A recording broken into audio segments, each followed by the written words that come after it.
The woman in seat 13F had been dead for 2 years. At least, that's what her tombstone said.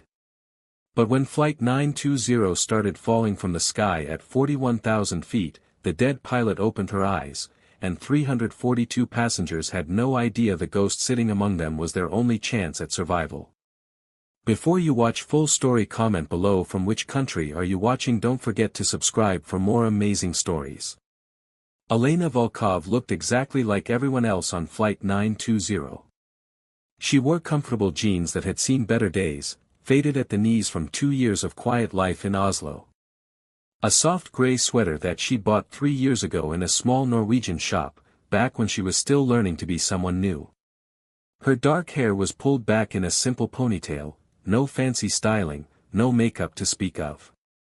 She carried a worn backpack and a paperback thriller she'd picked up at the Denver airport bookstore for $12.99.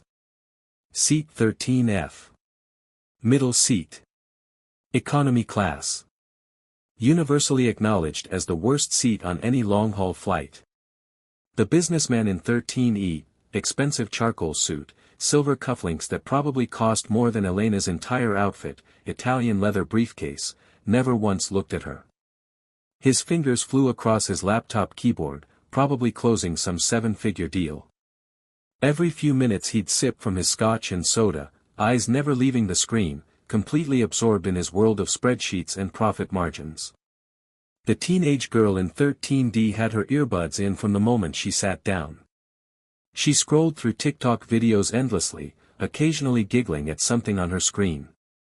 Her bright pink nails, freshly done, probably for this trip, tapped against a phone case covered in K-pop stickers. She was traveling alone, Elena had noticed during boarding. Probably a college student heading to study abroad in Europe. To both of them, Elena simply didn't exist. She was invisible. Background noise. Just another face in a sea of 342 passengers and crew on United Airlines Flight 920, a Boeing 787-10 Dreamliner making the long journey from Denver to Frankfurt, Germany. That's exactly how Elena wanted it. When the flight attendant came by with the beverage cart about 90 minutes into the flight, Elena smiled politely, a practiced, forgettable smile she'd perfected over 2 years, and asked for coffee. Black, no sugar, no cream. Simple. Unmemorable. The flight attendant poured it without really seeing her, already thinking about the next row, the next request, the 100 other passengers who needed something. Just part of the endless routine of a transatlantic flight. Elena took the cup with a quiet, "thank you," and went back to her book. To anyone watching, and no one was, she could have been anything. A middle school teacher traveling to visit family in Germany. An accountant attending a conference in Frankfurt. A consultant flying to meet a client. Maybe someone's mom taking a solo vacation after the kids left for college. Nobody could possibly guess the truth. Nobody could know that the woman in the gray sweater, reading a cheap thriller in seat 13F, sipping bad airline coffee, had once been one of the most legendary pilots in the United States Air Force. 2 years ago, it felt like a lifetime now, Elena Vulov had been famous in military aviation circles. Not celebrity famous. She'd never wanted that kind of attention, never sought the spotlight. But among pilots, among the men and women who pushed aircraft to their absolute limits, who lived and breathed the physics of flight, her name carried serious weight. Her call sign was Valkyrie. In Norse mythology, the Valkyries were warrior angels who flew over battlefields and decided which soldiers would live and which would die. They chose the honored dead to bring to Valhalla. The name fit Elena perfectly, though not in the way most people thought. She didn't decide who lived or died in battle. She decided that everyone would live. No matter what. Elena specialized in the impossible. High-altitude emergency recovery.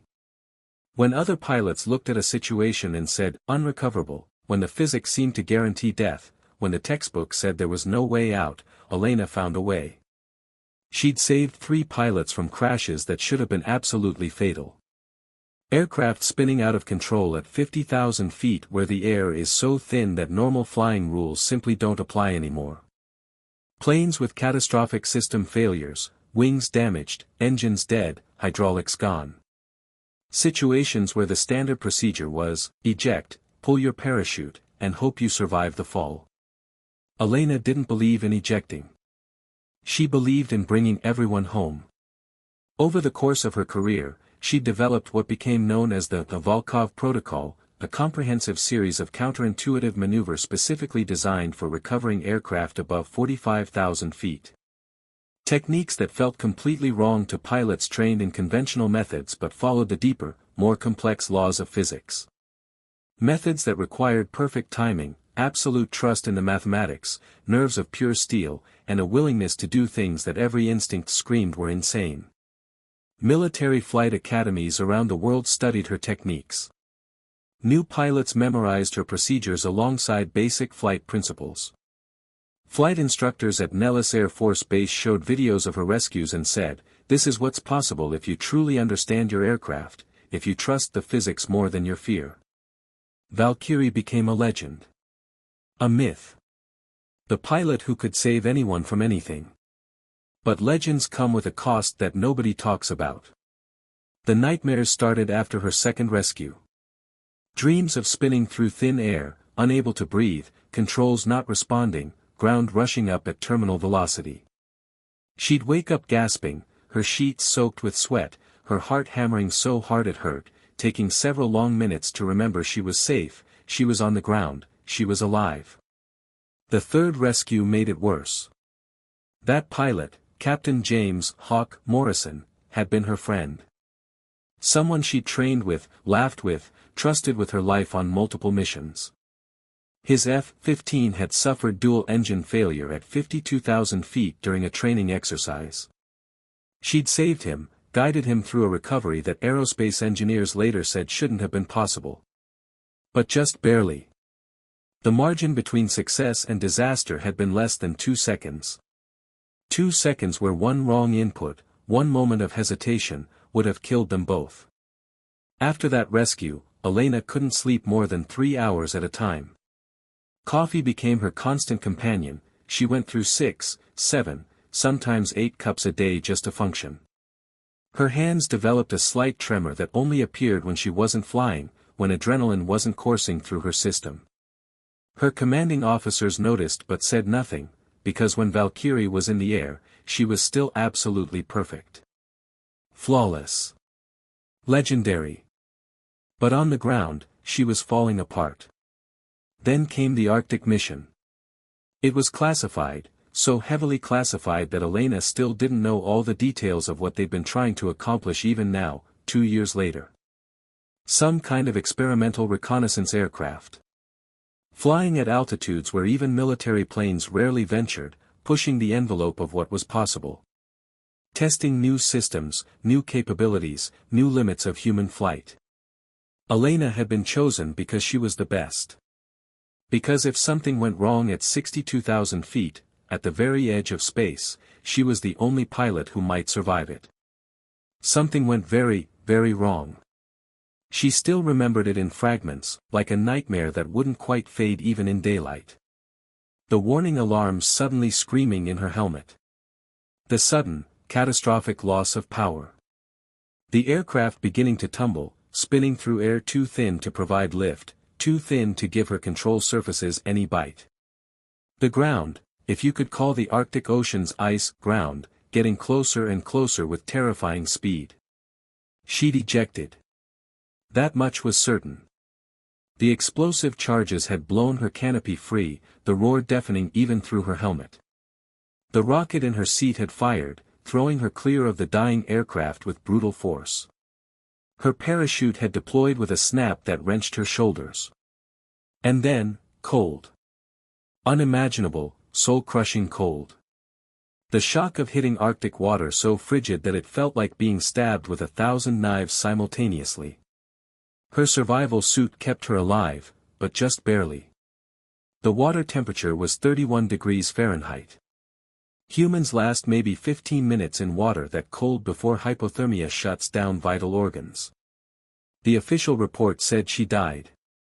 Aircraft went down in the Arctic Ocean at coordinates classified. No survivors.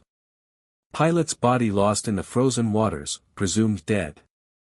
Captain Elena Valkyrie Vulov, age 36, decorated veteran, recipient of the Distinguished Flying Cross, one of the finest pilots her generation had ever produced. Gone. Another name on the memorial wall. The truth was more complicated than death usually is. A Norwegian fishing vessel had seen her parachute. They'd pulled her from the water after 8 minutes, hypothermic, barely conscious, her lips blue and her core temperature dangerously low. They'd radioed for help, but in the confusion, the remote location, the language barriers, the chaos, the right messages never got to the right people. By the time communication was sorted out, the U.S. military had already declared her dead and closed the case. Elena spent 3 months in a small hospital in Tromsø, northern Norway. The doctors saved her life, but they couldn't fix everything. Her body healed, the frostbite damage to her fingers was minor. Her lungs recovered from breathing salt water. The hypothermia reversed with warming in time. But her mind, that was different. That damage went deeper than medicine could reach. The PTSD hit hard. Worse than before, worse than anything she'd experienced. She'd have full-blown panic attacks at random moments.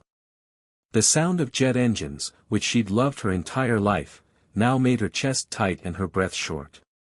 A Norwegian psychiatrist, a kind woman named Dr. Ingrid Bjornstad, worked with her throughout her recovery. They talked about trauma, about survival, about what it means to live when you were supposed to die. "You were Valkyrie," Dr. Bjornstad said one day. "The one who decided everyone lives. But who decided that you should live? You. Only you. So what do you want your life to be now?" That question changed everything for Elena. She learned that the U.S. Air Force thought she was dead. There had been a memorial service at Nellis Air Force Base, full honors, folded flag, the works. Her name had been added to a wall commemorating fallen pilots. Her parents had grieved and slowly moved on. She could have corrected the mistake. One phone call would have done it. But she didn't make that call. Because Elena Vulov, Valkyrie, was tired. Bone deep, soul-crushing tired. Tired of the nightmares. Tired of living at the edge of death. Tired of being the person everyone called when the impossible needed to happen. She'd given 12 years to the Air Force. She'd saved lives. She'd earned the right to walk away. So she did. She stayed in Norway. She found a small apartment in Oslo. She got a job as a technical writer for an aviation safety company. The work was satisfying in a completely different way than flying had been. She was still helping people, still saving lives potentially, but without the adrenaline, without the constant stress. For 2 years, she lived a quiet life. She drank coffee at the same cafe every morning. She took long walks along the Oslo waterfront.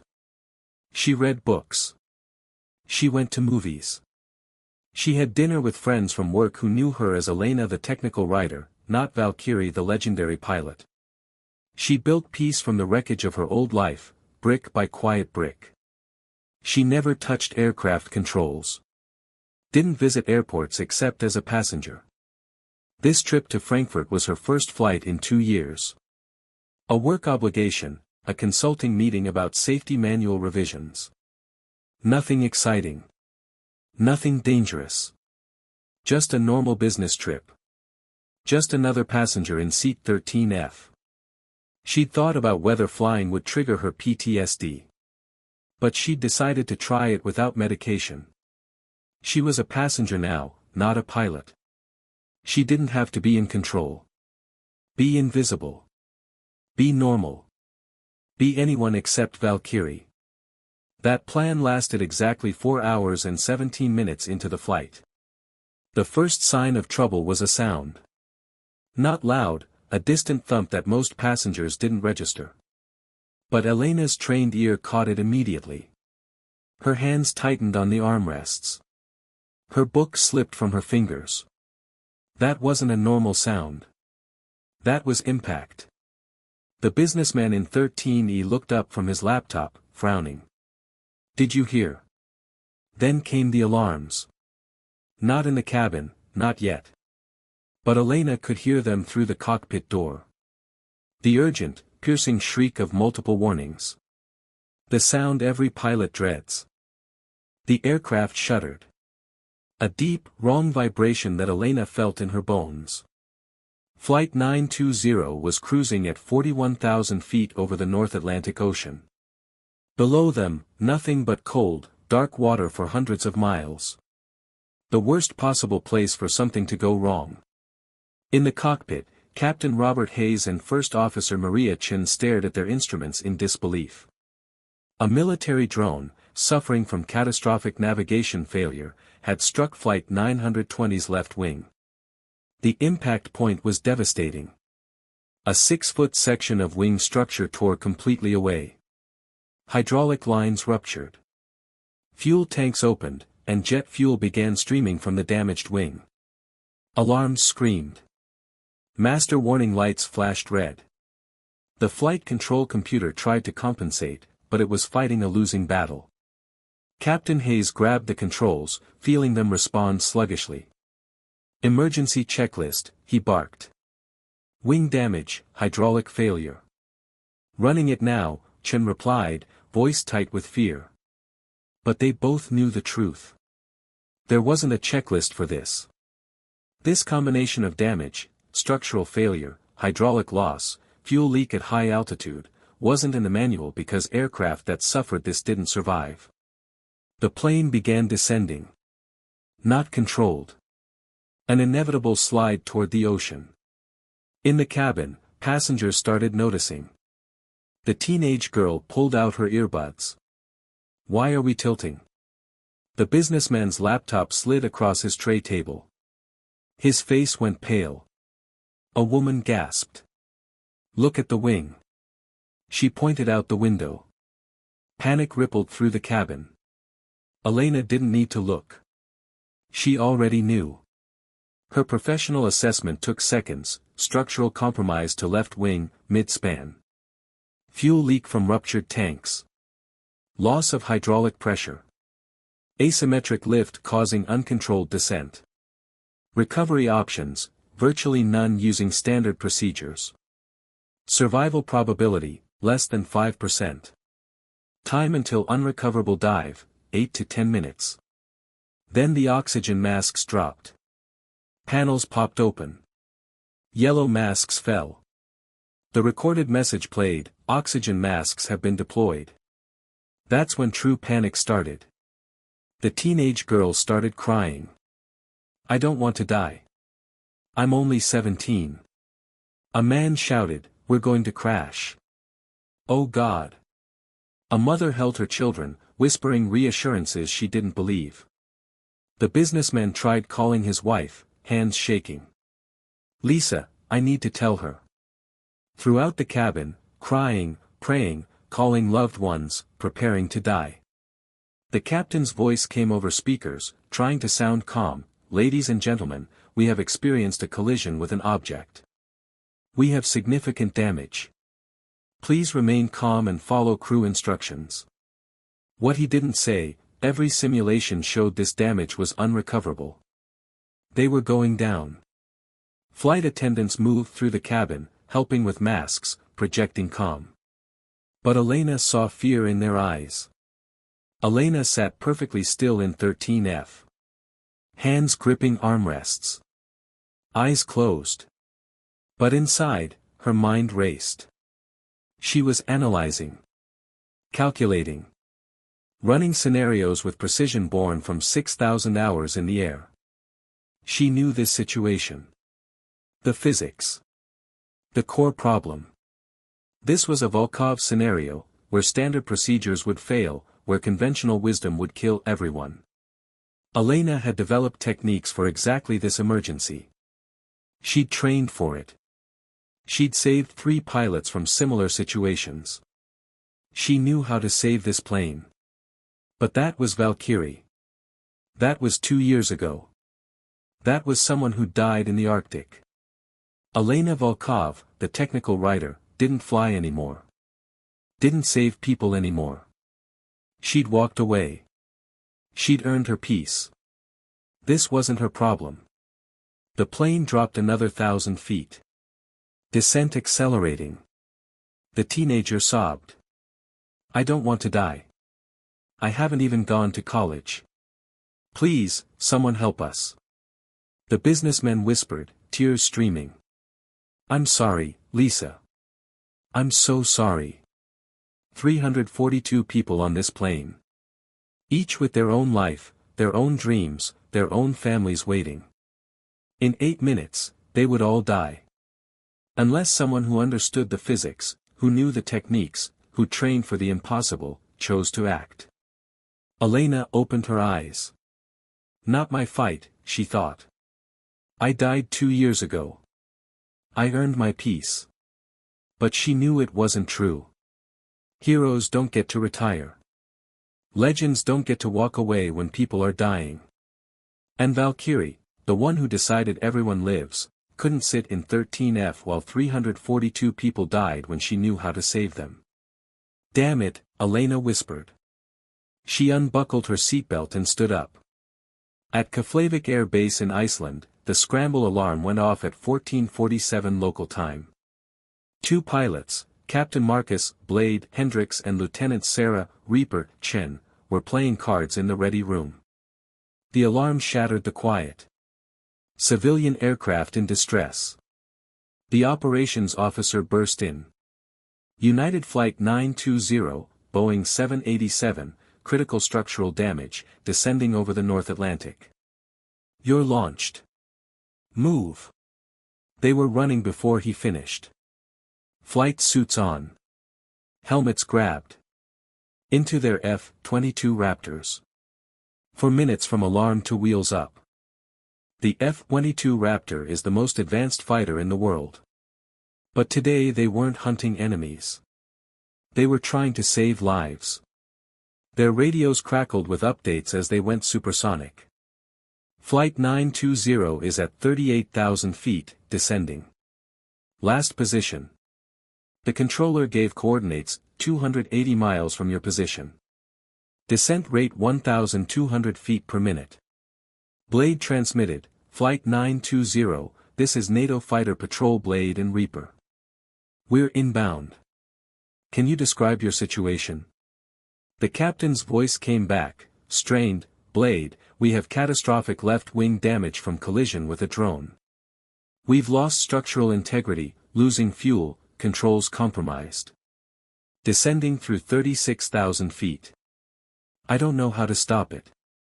Translation, we're going to crash. Hang in there, 920. We'll be there in 3 minutes.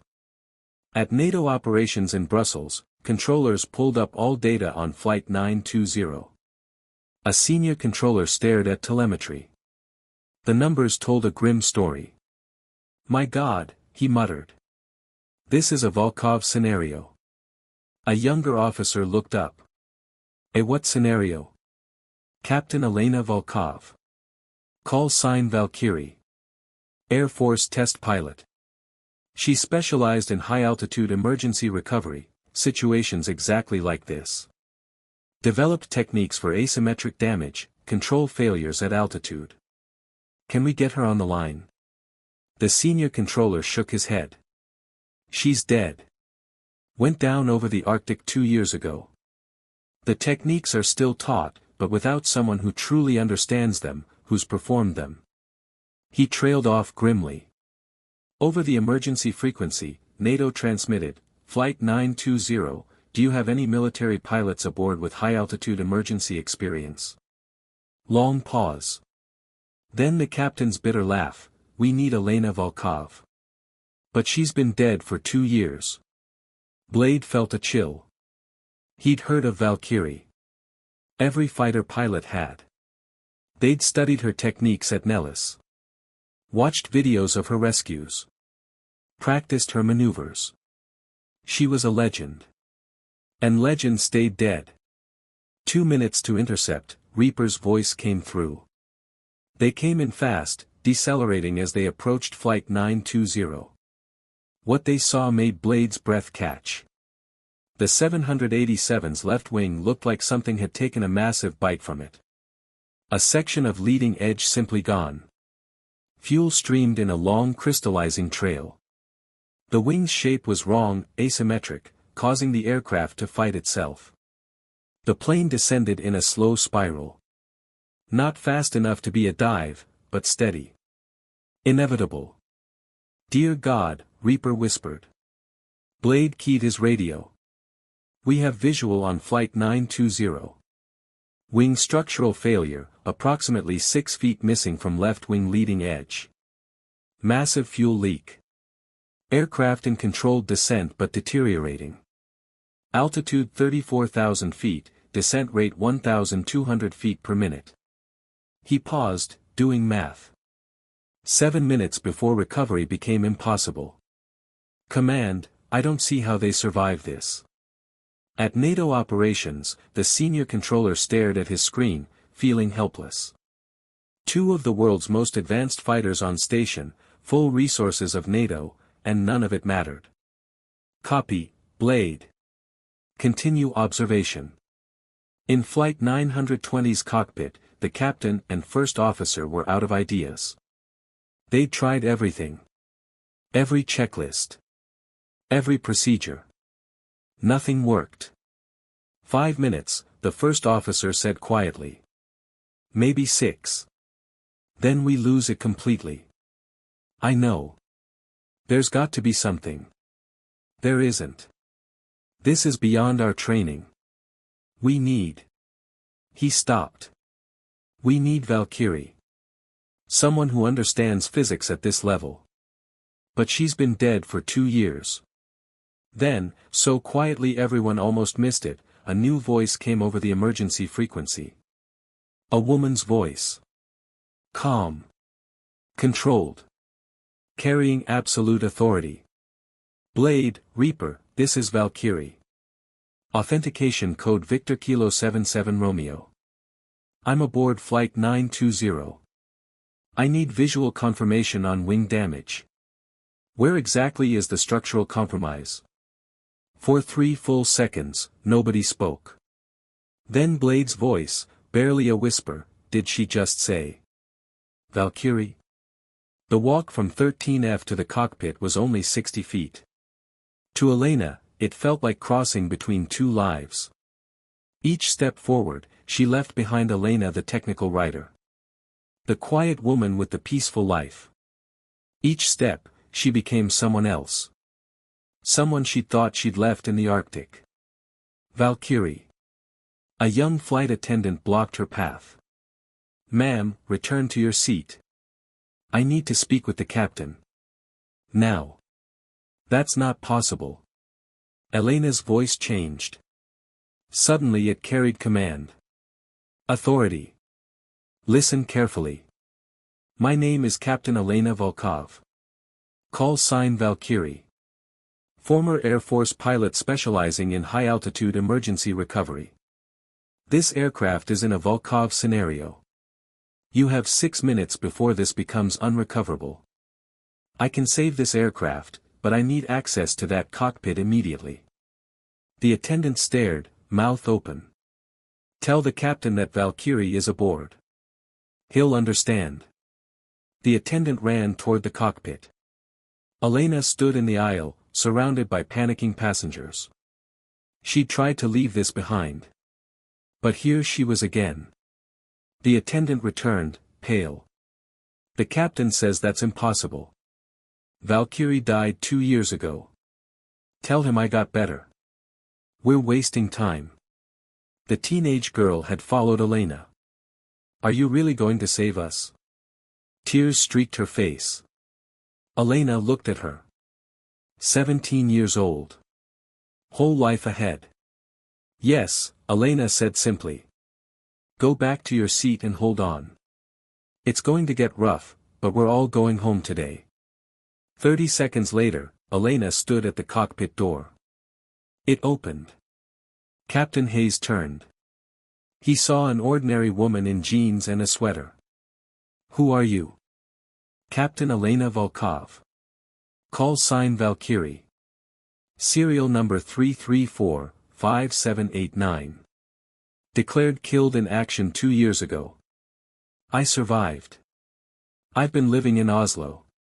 Today I'm supposed to be flying to a meeting. She paused. Instead, I'm going to save your aircraft. The co-pilot shook his head. This is insane. Captain, Elena interrupted, eyes on instruments. You're descending through 32,000 feet at 1,200 feet per minute. Left wing lost 15% structural integrity.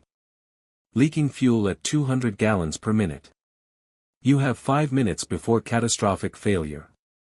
At that point, unrecoverable. She turned to face him. Or we do this my way. I've recovered 3 aircraft from similar situations. I developed techniques for exactly this. But I need your complete trust right now. 5 minutes. Decide. The captain looked at her. At instruments. At his co-pilot's terrified face. Over the radio, Flight 920, this is Blade. Please confirm, did someone say Valkyrie? Elena took the co-pilot's headset. Blade, this is Valkyrie. Authentication code Victor Kilo 77 Romeo. Confirm my identity with command, but while you're doing that, I need visual confirmation on wing damage. Where exactly is the structural compromise? Stunned silence. Then. Valkyrie, this is Blade. Ma'am, we studied your techniques at Nellis. We thought you were dead. I was. It didn't take. Now tell me about that wing. Rapid conversation in background at NATO operations. Someone pulling her file, checking voice signature.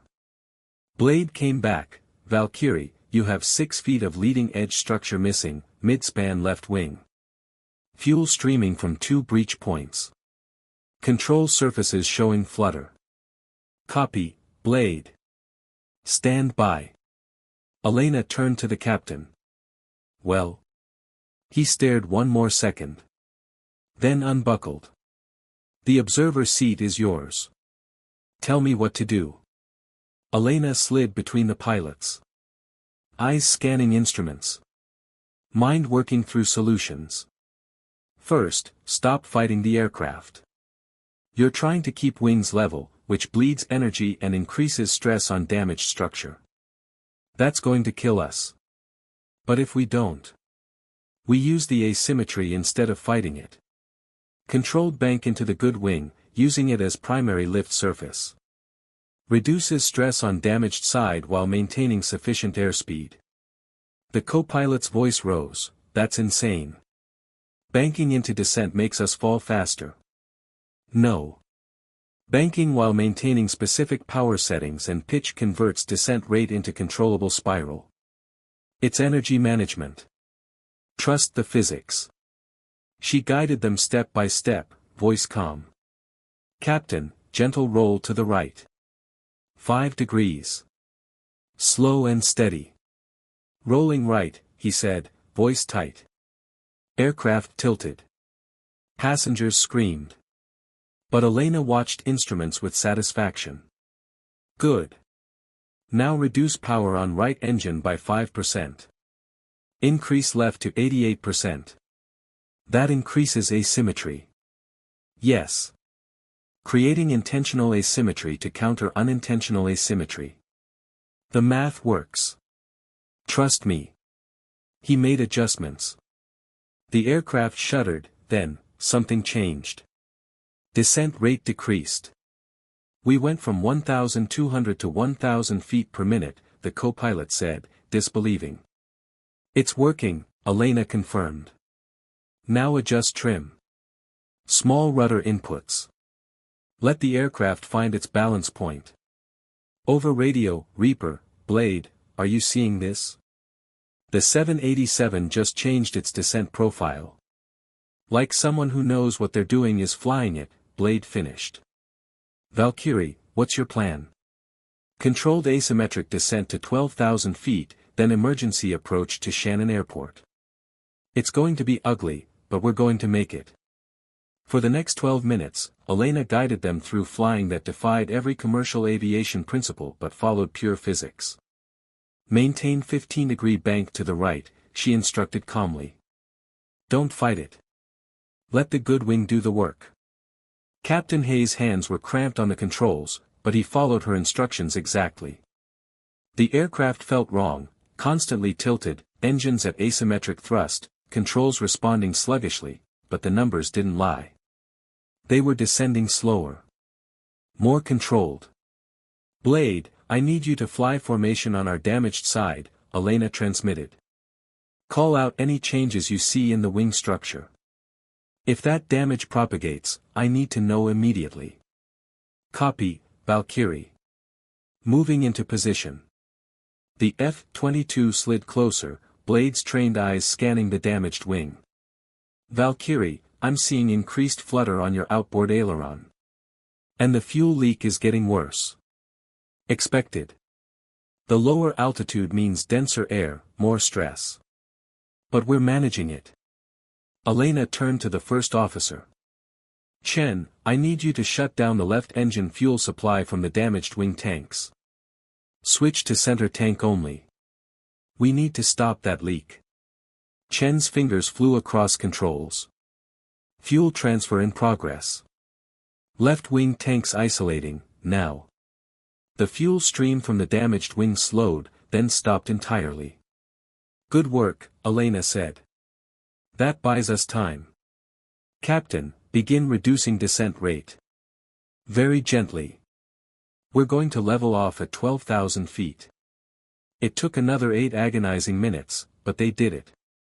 The crippled 787 finally leveled off at 12,000 feet, holding altitude in a constant 15-degree bank, asymmetric thrust keeping them aloft in a way that violated every instinct but obeyed every law of physics. In the cabin, passengers had gone from screaming to stunned silence. The plane still felt wrong, tilted, vibrating oddly, but they'd stopped falling. They weren't going to hit the ocean. Not yet.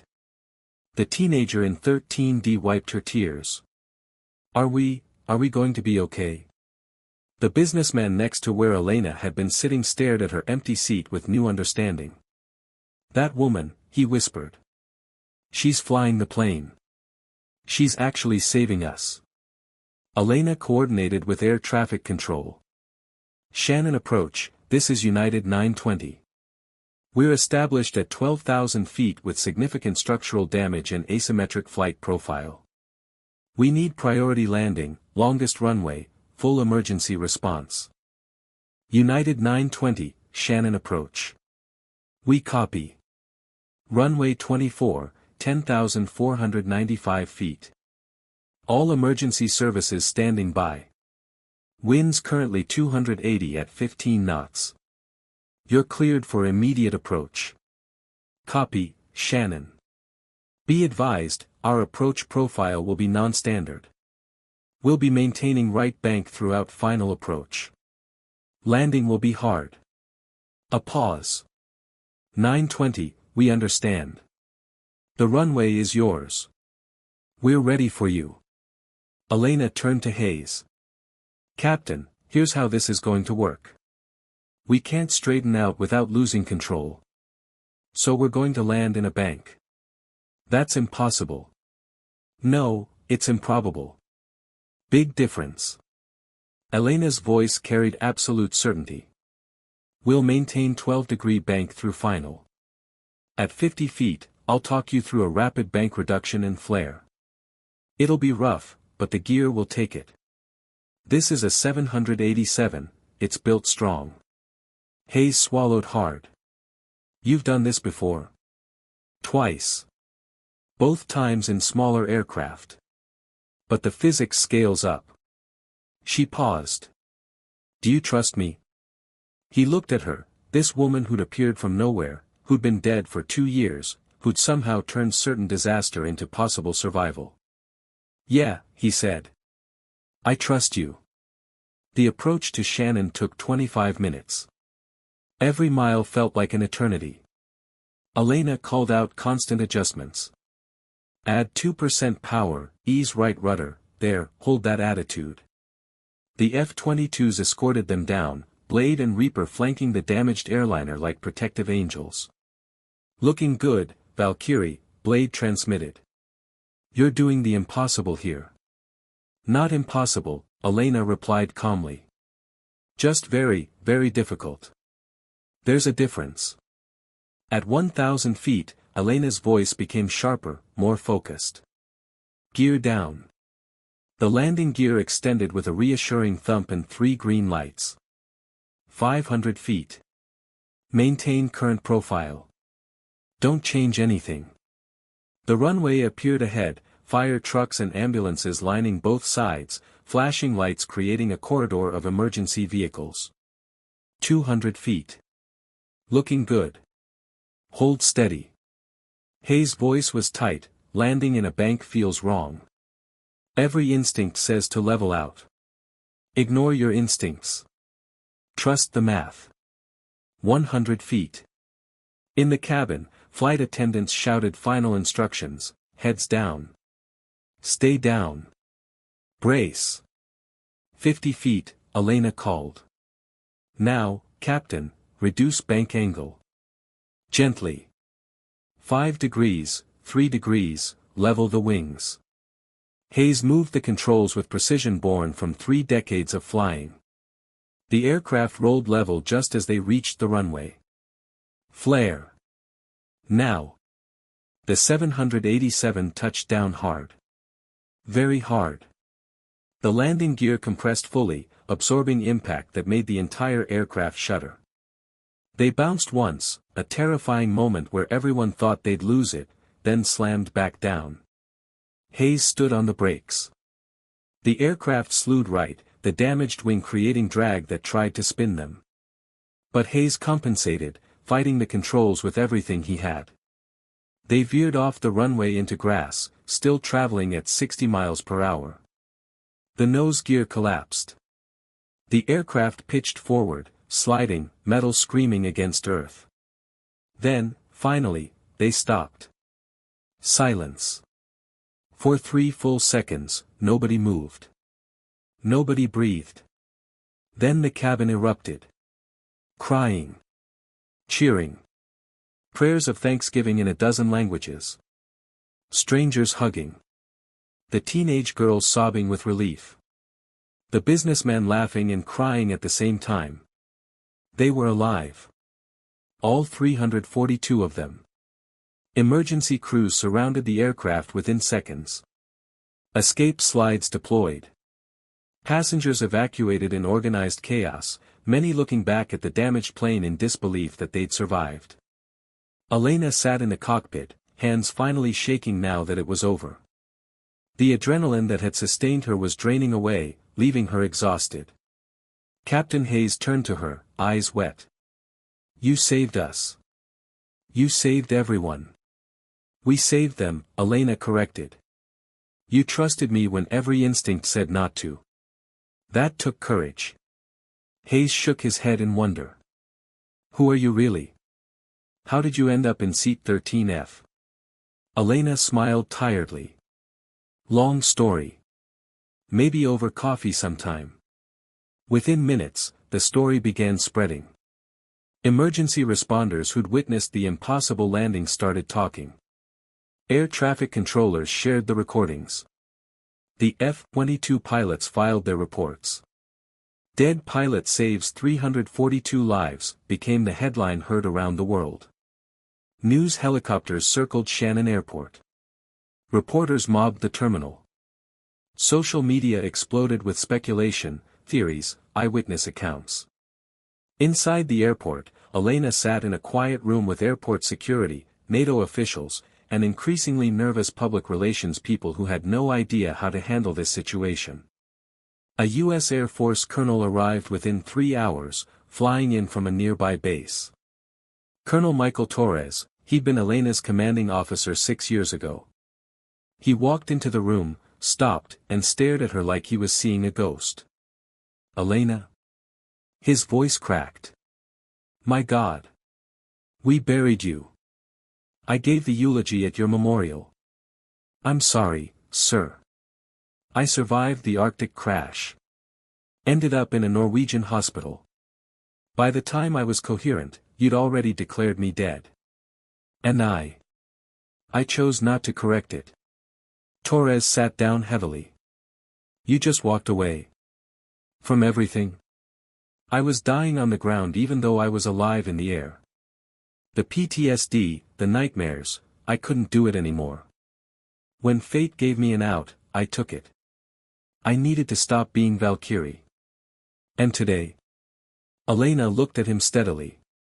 Today, 342 people needed Valkyrie more than I needed peace. So I came back. Torres was quiet for a long moment. The brass is going to want you back. Full reinstatement, probably a promotion, definitely a medal. No. Elena's voice was firm. I'm not coming back to active duty. I can't. I won't survive it a second time. Then what will you do? Elena thought about the captain and co-pilot, about how they trusted her completely despite every instinct screaming otherwise. About the techniques she developed that had saved lives today. About all the pilots out there who might face similar situations. I'll teach, she said slowly. The Vulov Protocol shouldn't be some legend that people half remember. It should be standard training. If I can teach others what I know, then when the impossible happens, more people will know how to handle it. Torres smiled. That might be the best idea you've ever had. The press conference was scheduled for the next morning. Elena had barely slept, but she looked composed as she walked to the podium, wearing clothes borrowed from an airport staff member since her luggage was still on the plane. Cameras flashed like lightning. Questions shouted from every direction. Elena waited for quiet, then began. My name is Captain Elena Vulov. 2 years ago, I was declared killed in action during a classified mission over the Arctic Ocean. The truth is, I survived but chose not to correct the record. I was suffering from severe PTSD and needed to step away from military flying. I built a quiet life in Oslo, working as a technical writer. She paused, looking at the sea of faces. Yesterday, I was just another passenger on Flight 920, flying to Frankfurt for a work meeting. When the aircraft was critically damaged, I had a choice. I could stay in my seat and let everyone die, or I could step forward and do what I'd trained my entire career to do. The choice was obvious. A reporter shouted, "Why fake your death?" I didn't fake it. I survived something that killed me on paper. And I chose not to correct the mistake because I desperately needed to stop being Valkyrie. The constant edge of disaster flying was destroying me mentally. When I got a chance to walk away, I took it. Will you return to active military service? No. I can't. My PTSD is real and ongoing. But I will train others. The techniques I used yesterday, the Vulov Protocol, should be taught widely. Commercial pilots, military pilots, anyone who might face extreme emergency situations. The impossible is only impossible until someone teaches you how it's possible. What would you say to critics who might call yesterday's landing luck? Elena's expression hardened. Luck is the intersection of 6,000 hours of training with desperate need. Those 342 people are alive because I spent years studying situations exactly like yesterday's disaster. I've saved 4 aircraft now using these techniques, 3 military, 1 commercial. That's not luck. That's preparation meeting purpose. What about the people who thought you were dead? Your family. Elena's voice softened. That's the hardest part. My parents grieved for me. My friends moved on. I caused them pain by staying hidden. I'll have to live with that choice. But I made it for my survival, and I'd make it again. Why come back now? Because yesterday proved I was wrong to hide. The world still needs what Valkyrie knows. And hiding from who you are doesn't bring peace, it just delays the moment when you remember why you were meant for this work.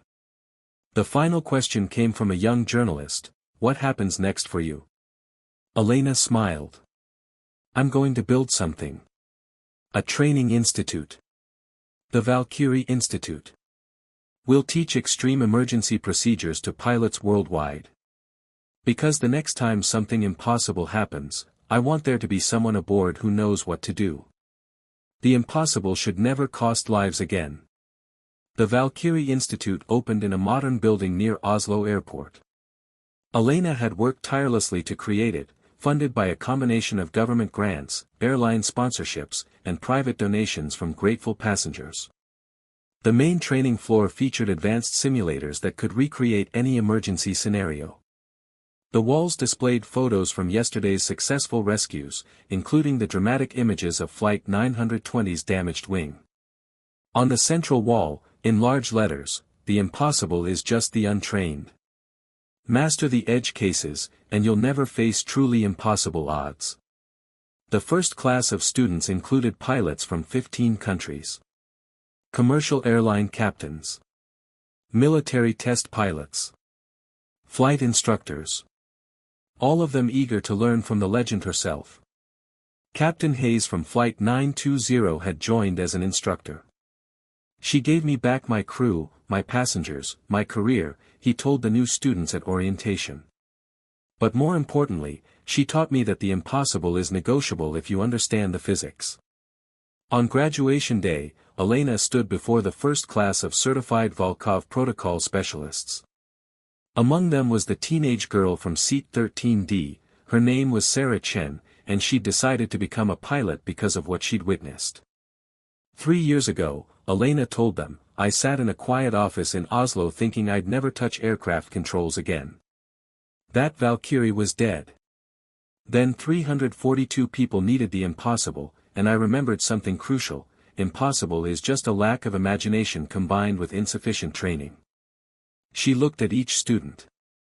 "You're leaving here today with knowledge that most pilots will never have. You know how to handle situations that others will call impossible.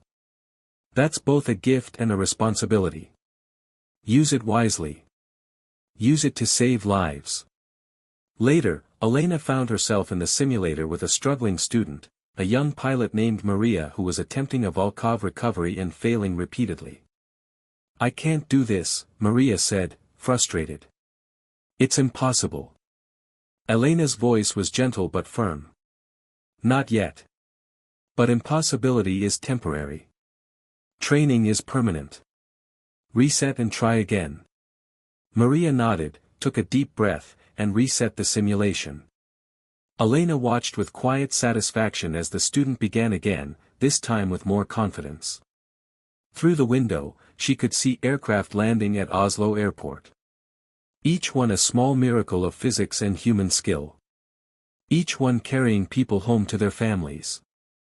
She thought about her own journey, from legendary pilot to presumed dead to technical writer to the woman who'd saved 342 lives to teacher and mentor. It hadn't been a straight path. It had been messy and painful and full of hard choices. But standing here, watching new pilots learn to do the impossible, Elena felt something she hadn't felt in years. Peace. Real peace. Not the fragile peace of hiding, but the solid peace of purpose. Her phone buzzed. A message from Henrik, the teacher she'd been dating. They'd gotten serious after she'd saved Flight 920, and he'd been endlessly supportive as she'd built the institute. "Dinner tonight? Want to hear about your day?" Elena smiled and typed back, "Yes. I have stories." She looked around the institute one more time. Students practicing in simulators. Instructors reviewing procedures. The next generation of pilots learning to turn impossible into possible. Valkyrie hadn't died in the Arctic. She just needed time to understand that legends don't get to retire, they get to evolve. Sometimes you have to disappear to discover who you're meant to become. And sometimes the world calls you back precisely when you've learned how to answer that call with wisdom instead of just courage. Elena Vulov, Valkyrie, had finally found her place. Not in the cockpit where death waited around every corner. But here, where she could multiply herself through others, where her knowledge could save thousands instead of just the few she could reach personally. The impossible was still out there. But now there were more people trained to face it. And that made all the difference. The Wall Street Journal ran a feature story on the Valkyrie Institute's 3rd anniversary. The statistics were impressive: 847 pilots certified. 23 successful emergency recoveries using Vulov Protocol techniques. An estimated 1,800 lives saved. But the story Elena treasured most never made the papers. A pilot named James Morrison, Hawk, the friend she'd saved years ago during her Air Force days, showed up at the Institute unannounced one morning. "Heard you'd returned from the dead," he said with a grin. "Thought I'd see it for myself." They had coffee in her office, catching up on years lost. "You know what the hardest part was?" Elena asked. "Realizing that I wasn't running away when I disappeared. I was saving my own life. And that was okay." Hawk nodded. "You taught me that everyone deserves to be saved. Even the savior." "Especially the savior," Elena corrected. On the wall behind her desk was a photo from Flight 920's landing, the damaged aircraft surrounded by emergency vehicles, passengers evacuating down slides. And in the corner of that photo, barely visible, was Elena in the cockpit window, exhausted but determined. Below it, a quote she'd written herself: "Some people are born for impossible moments. The trick is surviving them long enough to teach others what you've learned." Sarah Chen, the teenager from Seat 13D, was now in her 2nd year of flight training and working part-time at the Institute. She'd told Elena once, "You didn't just save my life that day. You showed me what life could be about." As the sun set over Oslo, Elena closed up the Institute for the day. Tomorrow would bring new students, new challenges, new opportunities to turn impossible into possible. She walked to her car, past the sign at the entrance, Valkyrie Institute, where legends are made, not born. Her phone rang. Captain Hayes from Flight 920. "Elena. Just wanted you to know, one of our 737s had a partial wing failure today. The first officer was one of your students. She used your techniques. Saved everyone. Textbook Vulov Protocol." Elena felt tears prick her eyes. "That's what this is all about. You're multiplying yourself," Hayes said. "That's the real miracle." After hanging up, Elena sat in her car for a moment, watching the lights of the Institute. She'd thought Valkyrie died in the Arctic. She'd been wrong. Valkyrie had just learned that true heroism isn't about being the one who always saves the day. It's about making sure there's always someone who can. And in that quiet moment, Elena Vulov, who'd been declared dead, who'd hidden from her legend, who'd returned when needed most, finally understood that her greatest rescue hadn't been Flight 920. It had been herself.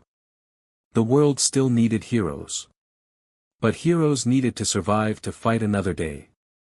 And sometimes the bravest thing a hero can do is teach others to be heroes too. Elena started her car and drove home, where Henrik waited with dinner and a normal evening in a normal life that she'd earned through extraordinary means. She was Valkyrie. She was Elena. She was both and neither and everything in between. And for the first time in her life, that was enough.